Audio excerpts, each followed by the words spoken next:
मन से बोल सकता हूँ कि मैं जमशेदपुर पूर्वी का बेटा हूँ। कहता हूँ क्योंकि जमशेदपुर की जनता के बीच का व्यक्ति हूँ। के बाद जो समस्याएं उत्पन्न होती है लोगों के बीच, परिवार के बीच, उनके बच्चों के बीच, वो सारी समस्याएं, वो सारा चीज मैं झेल चुका हूँ। पड़ी केबल कर्मचारी के परिवारों को उम्मीदवार अपने आप को समझता हूँ। देखिए, बात तार कंपनी, बात केबल कंपनी नहीं है, बात बेरोजगारी है।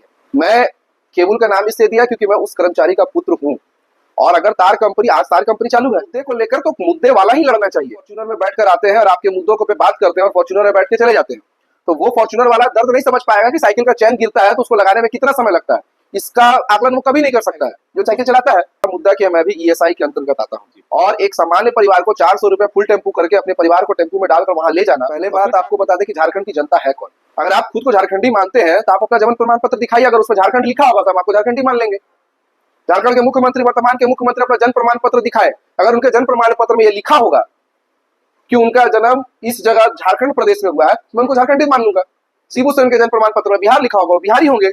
और झारखंड में रहने वाला हर एक व्यक्ति वो बिहारी है। और मुझे लगता है कि आपको जानकारी नहीं है, बारीडी में सभा हुई थी और बारीडी से एग्रीको तक यात्रा आया था। और ऐसे 1 लाख जयराम महतो आ जाए, ऐसे 1 लाख हेमंत सोरेन आ जाए, मुझे रोक नहीं सकते हैं।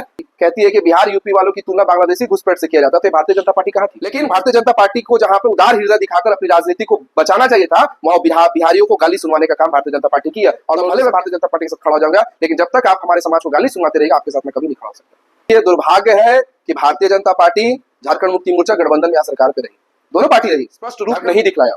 ये नहीं चाहते कि झारखंड में स्थानीयता लागू हो। बिहारी को ठगने का काम नहीं कर रहे आप, आदिवासी समाज को भी ठगने का काम कर रहे, जल जंगल जमीन के लिए रहने वाले लोगों को ठगने का काम कर रहे हैं। छत्तीसगढ़ और उत्तराखंड की तर्ज पर यहाँ पर भी स्थानीयता लागू हो। दुर्भाग्य है इस भारतवर्ष का कि लोग वोट काटना जैसे शब्दों का प्रयोग बना चुके हैं। 5000 वोट लाता हूं तो क्या 5000 वो जो लोग मतदाता मुझे वोट कर रहे थे उनको कोई खरीद के रखा था क्या? ये लोकतंत्र है और लोकतंत्र में ये काटना शब्द है ही नहीं। कमाते हैं 40 लाख 50 लाख रुपया अंत समय तक हम अपने अकाउंट में डालते हैं। और वर्तमान स्थिति भारतवर्ष में हार्ट अटैक हो, ब्रेन हेमरेज हो, कैंसर हो, अन्य ऐसी समस्याएं आ गई है और ये इसका शिकार हर घर हो रहा है कि वैसे परिवार, सामान्य वर्ग का परिवार जब बीमार होता है तो पूरी जिंदगी भर की कमाई टीएमएच हॉस्पिटल चली जाती है। टीएमएच के हिसाब का यहाँ सरकारी अस्पताल स्थापित क्यों नहीं हो पाया? कलकत्ता स्वास्थ्य में इतना ऊंचा चला गया। नेता नहीं चाहते कि यहाँ पे विकास हो, वो 4 लाख का बिल होगा तो 50,000 माफ करा देंगे, दूसरे दिन के अखबार में अपना फोटो छपवा देंगे। स्वास्थ्य है जमशेदपुर पूर्वी का मुद्दा कि यहाँ के बच्चों को बैंगलोर, चेन्नई, भुवनेश्वर पढ़ने जाना पड़ता है।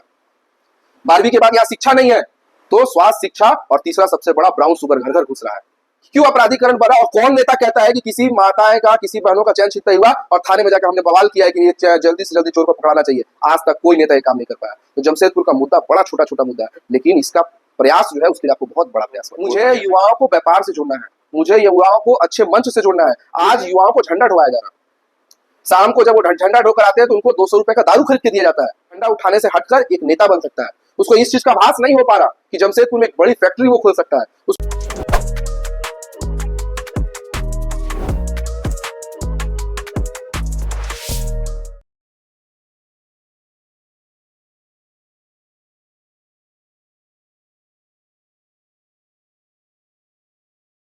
नमस्कार, मैं Dharmveer Singh Indian news portal से आप सभी दर्शकों का हार्दिक स्वागत करता हूं। जैसा कि आप जानते हैं, झारखंड में चुनावी प्रक्रिया चल रही है और झारखंड में जितने भी प्रत्याशी हैं सबने अपना मुद्दे और जनता के बीच जाना शुरू कर दिया है और जनता के मुद्दे क्या हैं उन पे बात करते हैं। आज हमारे बीच है सागर कुमार तिवारी जी। आइए हम सागर जी से जानते हैं उनके मुद्दे। और पहले तो हम जानते हैं सागर जी। नमस्कार सागर जी। नमस्कार, कैसे हैं आप? एकदम बढ़िया। तब अपने बारे में बताइए कुछ, आप कौन है? सागर कुमार तिवारी कौन है, कहाँ से आते हैं और आपका दिनचर्या क्या है आजकल का? सागर तिवारी कहीं मैं बोल सकता हूँ और खुले मन से बोल सकता हूँ कि मैं जमशेदपुर पूर्वी का बेटा हूँ। मेरी पहचान सिर्फ इतनी है कि मैं जमशेदपुर पूर्वी का बेटा हूँ। और जमशेदपुर पूर्वी का बेटा इसलिए कहता हूँ क्योंकि जमशेदपुर के जनता के बीच का व्यक्ति हूँ। और कह सकते हैं कि मैं एक जनता हूँ, मैं नेता आज तक नहीं बना, क्योंकि मुझे जनता के साथ रह के जनता बने रहना अच्छा लगता है। और मेरे पिताजी बंद पड़ी केबल कर्मचारी हैं,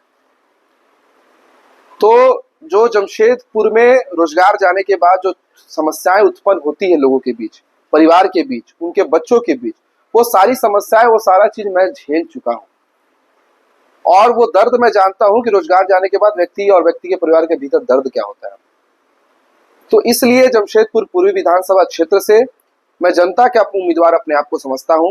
मैं बंद पड़े केबल कर्मचारी के परिवारों को उम्मीदवार अपने आप को समझता हूँ, और जो भी इस शहर में रोजगार के लिए भटक रहे हैं, मैं उनका उम्मीदवार अपने आप को समझता हूँ।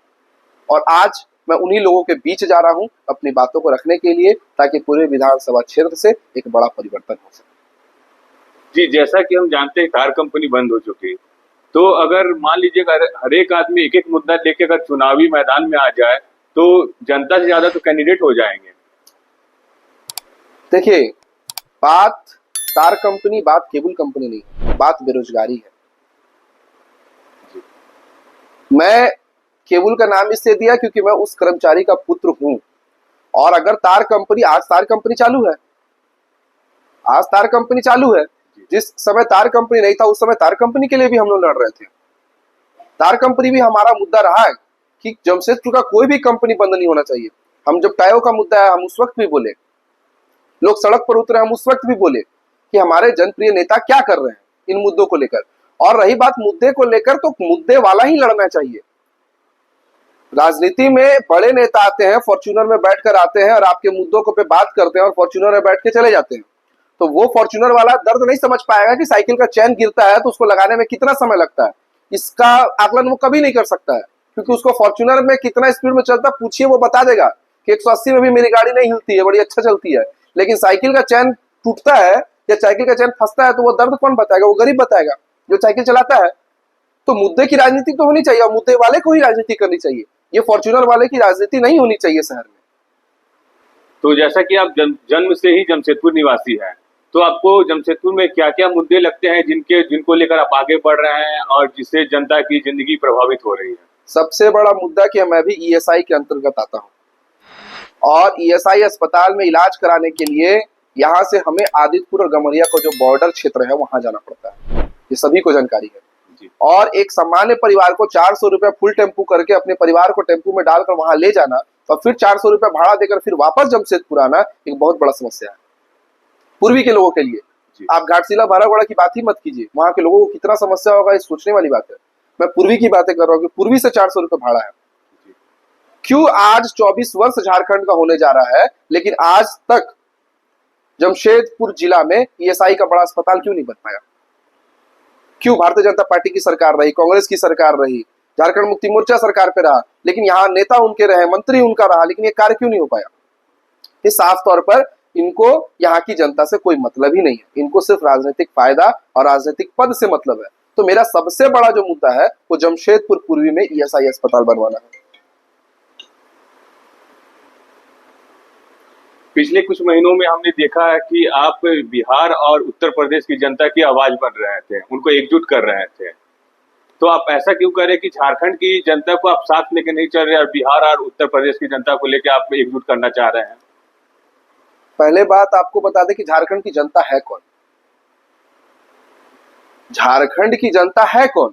झारखंड तो खुद 24 साल का होने वाला है 13 दिनों के बाद।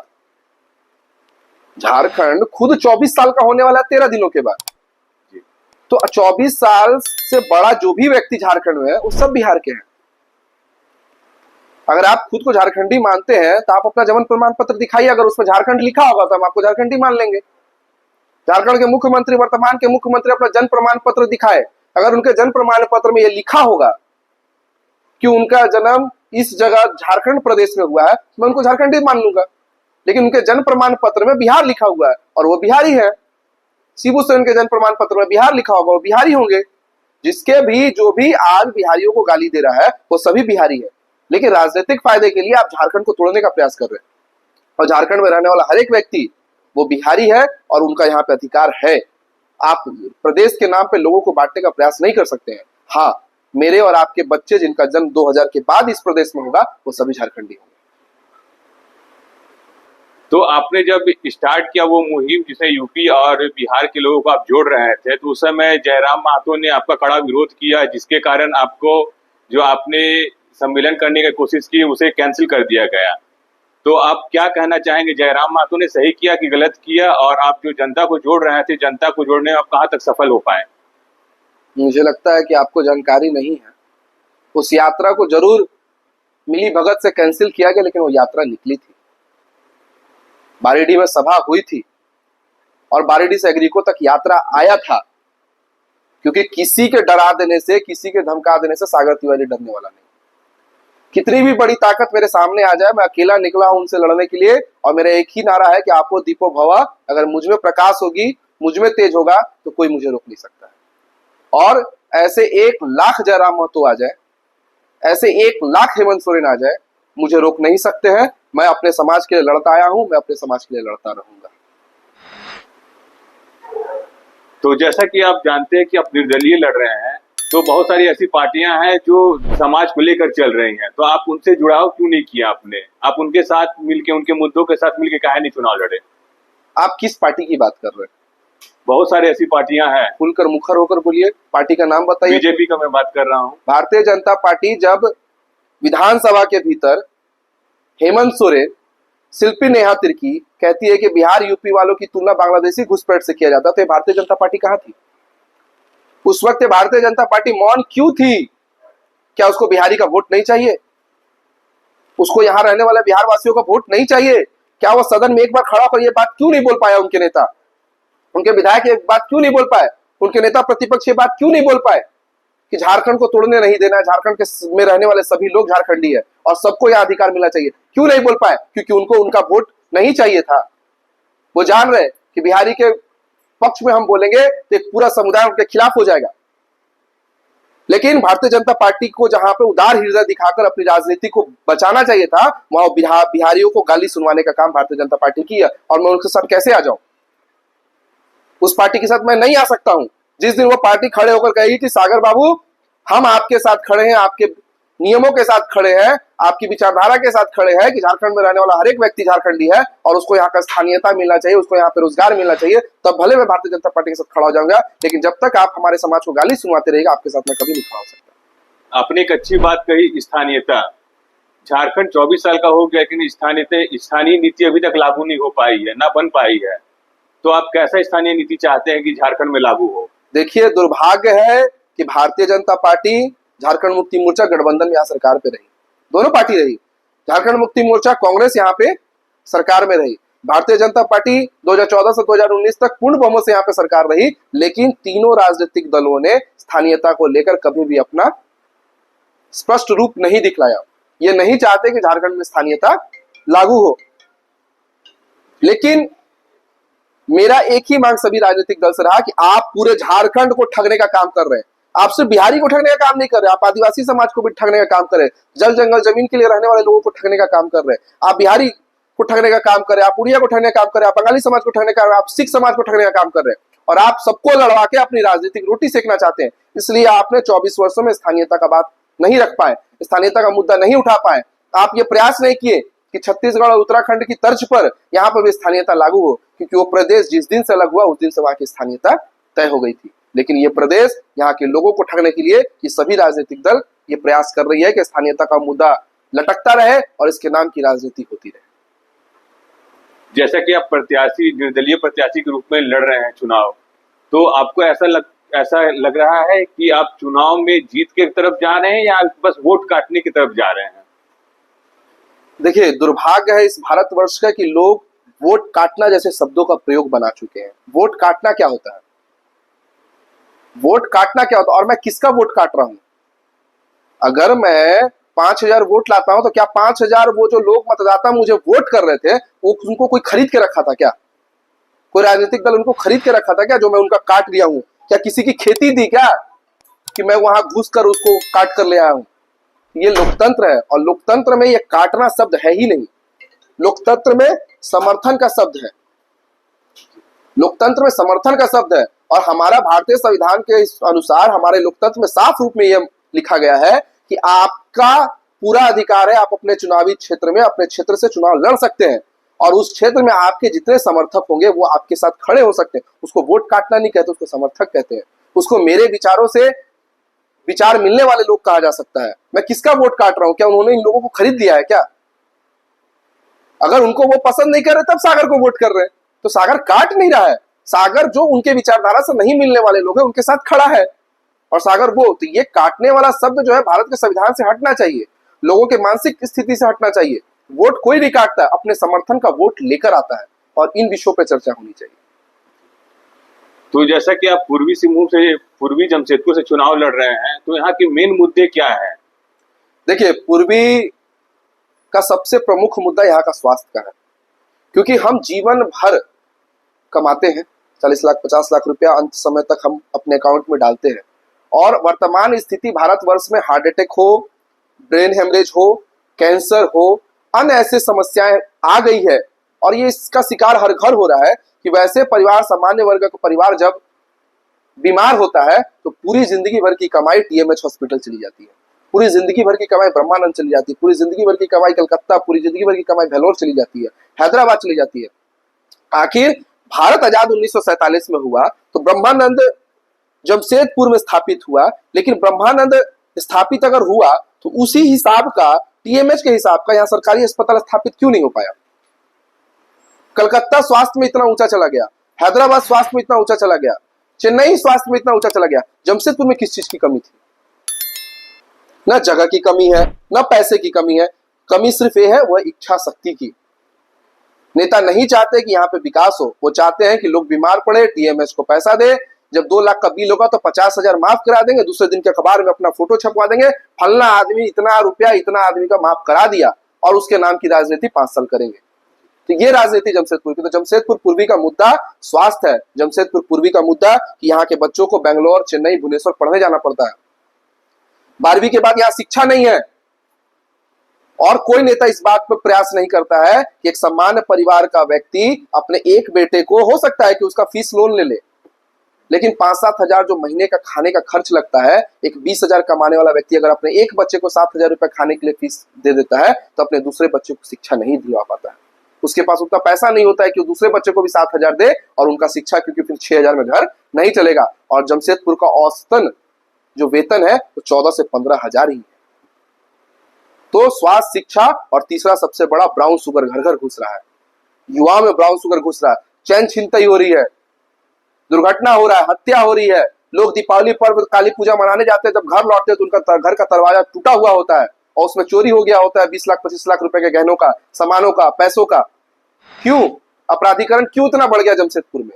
तो इन अपराधीकरण को रोकने के लिए आपको बात करना होगा, क्यों अपराधीकरण बढ़ा, और कौन नेता कहता है कि किसी माताएं का, किसी बहनों का चैन छिनतई हुआ और थाने में जाकर हमने बवाल किया है कि ये जल्दी से जल्दी चोर को पकड़ाना चाहिए। आज तक कोई नेता ये काम नहीं कर पाया। तो जमशेदपुर का मुद्दा बड़ा छोटा छोटा मुद्दा है, लेकिन इसका प्रयास जो है उसके लिए आपको बहुत बड़ा प्रयास करना होगा। जैसा कि आप युवा हैं और युवा को समझ सकते हैं, तो यहाँ की नैतिकता खत्म होती जा रही है जमशेदपुर की। सब एक दूसरे से द्वेष भावना रख रहे हैं, सब नशे में लिप्त हैं। तो आप कैसा अपना जमशेदपुर को, कैसे आप यहाँ की जनता को कैसे नशा मुक्त और एक मतलब सद्भावना वाला जगह बनाने की कोशिश करेंगे? देखिए, आपको कोई बोलेगा कि सागर तिवारी नशा करता, तो आप मानिएगा क्या? आपको लगता है कि कभी मैं ब्राउन शुगर पीकर रोड में घूम सकता हूं? नहीं घूम सकता। क्यों नहीं घूम सकता? क्योंकि मैं एक अलग विचारधारा के मंच पर चढ़ चुका हूं। मेरी एक पहचान है जमशेदपुर में, लोग मुझे मानते हैं, युवा मुझे आदर्श के रूप में देखते हैं कि मैं नशा नहीं करता। तो क्यों नहीं कर सकता? के रूप में क्या काम करेंगे कि जनता नशा मुक्ति के ऊपर? मुझे युवाओं को व्यापार से जोड़ना है, मुझे युवाओं को अच्छे मंच से जोड़ना है। जिस दिन वो युवा सागर तिवारी जैसे किसी मंच पर बैठने लगेगा तो सबसे पहले अगर किसी चीज का त्याग करेगा तो वो नशा का त्याग करेगा। सबसे पहले किसी चीज का त्याग करेगा तो गलत कार्य का त्याग करेगा, क्योंकि उसको लगेगा कि मैं एक मंच पर बैठने वाला व्यक्ति बन चुका हूं। उसको लगेगा कि मैं एक अच्छा समाज में एक प्रतिष्ठित व्यक्ति के रूप में बन चुका हूं। आज युवाओं को झंडा ढोवाया जा रहा, शाम को जब वो झंडा ढोकर आते हैं तो उनको 200 रुपए का दारू खरीद के दिया जाता है, उनको मुर्गा बना के दिया जाता है। तो उसको लगता है कि मुझे दिन भर झंडा ढोने के बाद शाम को जो दारू मुर्गा मिलता है यही मेरी जिंदगी है। उसको नहीं लगता है कि वो एक दिन वो झंडा उठाने से हटकर एक नेता बन सकता है। उसको इस चीज का आभास नहीं हो पा रहा कि जमशेदपुर में एक बड़ी फैक्ट्री वो खोल सकता है। उसको ये आभास नहीं हो पा रहा कि जमशेदपुर में एक बड़ा कारखाना उसका हो सकता है। उसको आभास नहीं हो पा रहा कि वो एक यूनिवर्सिटी खोल सकता है। जिस दिन ये आभास उन युवाओं के भीतर आ जाएगा, जिस दिन उनको मैं एक सही मंच दे पाऊंगा कि इस जगह पे आप अपनी कंपनी खोलिए, आपको सरकार से ये सुविधा मिलेगा, इस जगह पे आप अपना व्यापार डेवलप कीजिए, जिस दिन वो इन चीजों में अपना रुझान ला देंगे, उस दिन वो नशे से दूर हो जाएंगे। धन्यवाद सागर जी, आपको हमारे इंडिया एंड इंडियन से बात करने के लिए, आपने अपने व्यस्त समय से हमारे लिए कुछ समय निकाला, आपका धन्यवाद। बहुत बहुत धन्यवाद आपका। सभी झारखंड और जमशेदपुर के देवतुल्य जनता से निवेदन है कि इंडिया एंड इंडिया न्यूज के इस पोर्टल को लाइव सब्सक्राइब सभी करें ताकि जनमानस की बात जनता तक और जनता की बात सरकार तक पहुंच सके। इसके लिए मीडिया एक मजबूत स्तंभ है, उस स्तंभ को मजबूत करें। जय हिंद।